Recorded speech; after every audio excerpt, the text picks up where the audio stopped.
Le placement abusif d'enfants, voire même l'opposition à restituer dans leur famille ses enfants sans aucun argument valable, c'est ça le sujet d'aujourd'hui aussi. Je ne suis pas une complotiste, je suis simplement une femme de terrain. En ma qualité d'avocat, j'ai eu affaire à beaucoup de ce type de dossier. Attention, on ne parle pas des enfants qui auraient été placés parce que les parents sont maltraitants.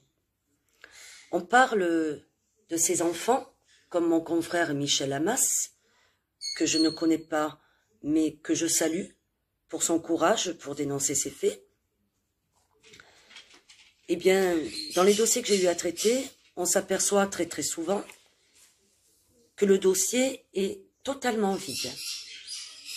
Ça veut dire que nous avons aujourd'hui des enfants, même depuis de nombreuses années, qui sont placés alors même que le dossier ne contient aucun élément qui pourrait permettre à un magistrat de placer ses enfants. C'est ça, le placement abusif. Encore récemment, j'étais l'avocat d'une de ses enfants, une jeune fille de 14 ans, bientôt 15,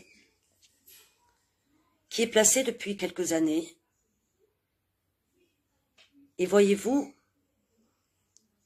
comprenez ma surprise, lorsqu'à l'ouverture de ce dossier, je m'aperçois qu'il n'y a jamais eu de maltraitance, ni psychologique, ni physique, sur cette jeune fille. Cette jeune fille qui réclame à corps et à cri de pouvoir revenir chez sa maman. Pire encore, à mon arrivée au tribunal, les services sociaux de l'enfance ont empêché cet enfant d'aller embrasser sa maman. Mais de quel droit? De quel droit? Nous sommes dans un palais de justice et nous sommes face à une enfant qui réclame sa mère. La seule chose, finalement, qui a motivé ce placement, tenez-vous bien, c'est un conflit entre le papa et la maman qui sont séparés. Qui n'a jamais eu de conflit avec son conjoint ou avec son ex-conjoint? Ça relève, vous l'aurez peut-être compris, d'une procédure devant le juge aux affaires familiales à la limite, mais certainement pas d'une procédure devant un juge des enfants pour placer cet ado, mais qui est placé depuis des années, qui est aujourd'hui ado, et s'opposer à ce que celle-ci puisse vivre chez sa mère. Alors là où c'est très destructeur pour cet enfant,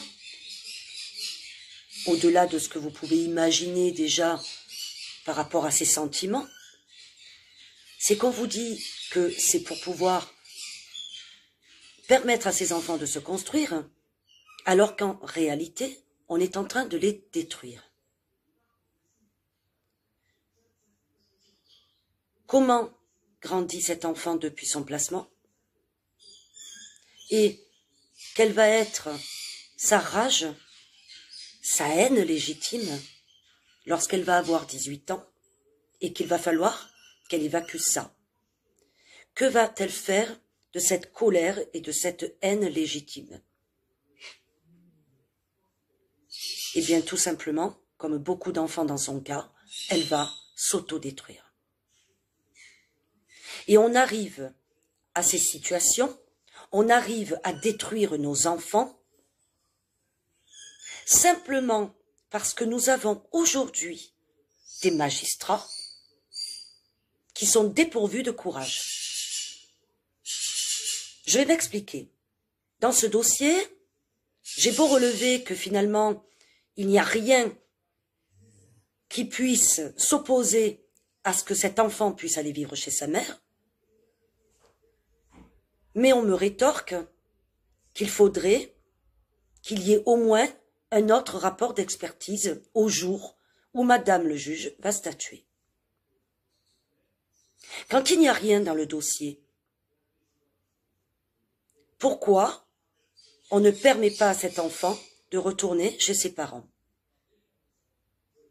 Tout simplement, je viens de vous le dire, parce que par manque de courage, pour pas engager leur responsabilité, mais quelle responsabilité lorsqu'on voit que ce dossier est vide, eh bien on veut se couvrir derrière un expert. En disant, voyez-vous, mais moi si j'ai décidé de maintenir cet enfant sous placement, c'est parce que monsieur l'expert a dit telle et telle chose. Donc on ne prend plus ses responsabilités de magistrat, on n'a plus de courage, on se cache derrière les experts. Soit. Je lis donc le dernier rapport qui avait été rendu. Et là je m'aperçois que le seul élément sur lequel d'ailleurs ce magistrat s'est appuyé, c'est qu'il y aurait un conflit de loyauté pour cet enfant vis-à-vis de ses parents, puisque l'un dénigrerait l'autre.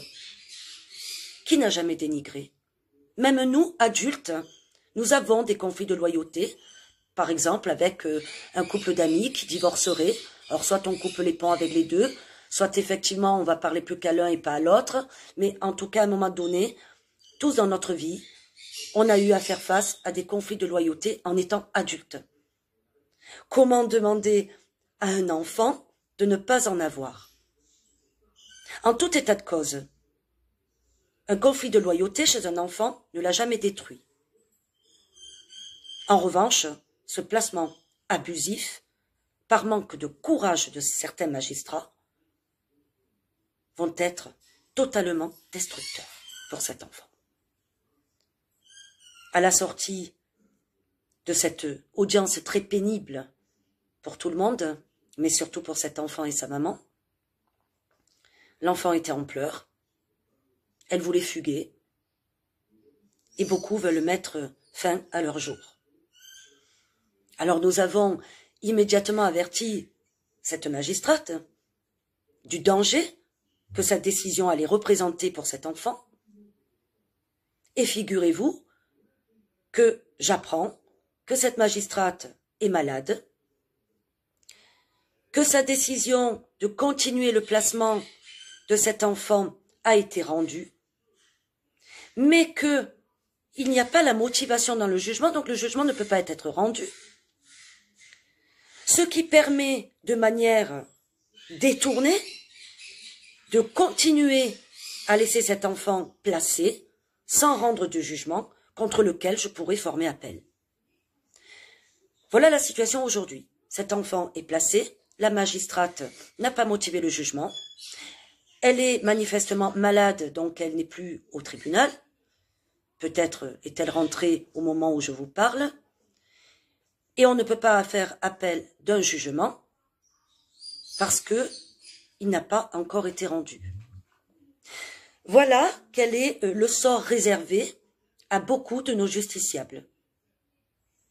Je pense que nous nous sommes trop laissés faire. Nous avons permis à des gens qui certains se prennent pour des citoyens au-dessus des autres, de placer nos enfants sans motif pendant des années, sans rien dire, sans bouger.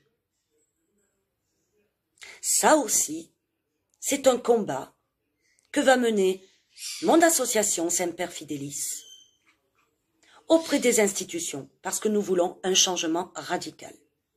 Et certainement pas qu'un magistrat seul, parce que c'est peut-être ça aussi le problème, c'est pas une collégiale, un magistrat seul qui prend des décisions qui ne sont même pas les siennes, qui sont celles d'un expert, mais que souvent lorsqu'on lit je me répète, le rapport d'expertise, il n'y a rien, on extirpe, donc ces magistrats extirpent une petite phrase